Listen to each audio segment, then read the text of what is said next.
અમરેલી જિલ્લામાં સ્થાનિક સ્વરાજની ચૂંટણીના પરિણામો જાહેર થતાં જ ભારતીય જનતા પાર્ટીની છાવણીમાં દિવાળી જેવો માહોલ સર્જાયો છે। અમરેલીના મતદારોએ ફરી એકવાર વિકાસ કાર્યો પર વિશ્વાસ મૂકી ભાજપને ખોબલે ખોબલે મત આપ્યા છે, જેના પરિણામે ભાજપે ભવ્ય સફળતા હાંસલ કરી છે। પરિણામો પર નજર કરીએ તો અમરેલી જિલ્લા પંચાયત પર ભાજપે સ્પષ્ટ બહુમતી સાથે કબજો જમાવ્યો છે।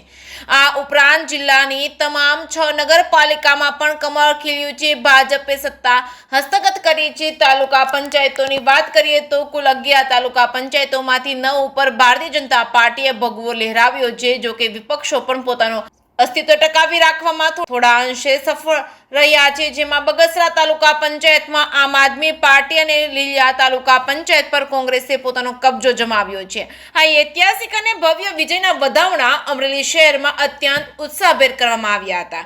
40 ડિગ્રીને પાર પહોંચેલા ધોમધકતા તાપમાનમાં ભાજપના કાર્યકર્તાઓ અને નેતાઓ ઉત્સાહ સાતમા આસમાને જોવા મળ્યો છે। ઢોલ નગારાના તાલે અને ડીજેના તાલે ગરબે ઘૂમી તેમજ ગુલાલ ઉડાડી જીતની ઉજવણી કરવામાં આવી રહી છે। આ વિજય ઉત્સવમાં સૌથી મોટું આકર્ષણ રાજ્યના ઉર્જા મંત્રી કૌશિકભાઈ વેકરિયા રહ્યા હતા। કૌશિકભાઈએ ખુલ્લી જીપમાં સવાર થઈ અમરેલીની જનતાનો આભાર માન્યો હતો અને લોકોનું અભિવાદન ઝીલ્યું હતું। સમગ્ર શહેરમાં ભારત માતા કી જય, વંદે માતરમના નારા ગુંજી ઉઠ્યા હતા। સ્થાનિક નેતાઓએ આ ભવ્ય જીતનો શ્રેય કેન્દ્ર અને રાજ્ય સરકારની લોક કલ્યાણકારી યોજના અને કાર્યકર્તાઓની સખત મહેનતને આપ્યો છે।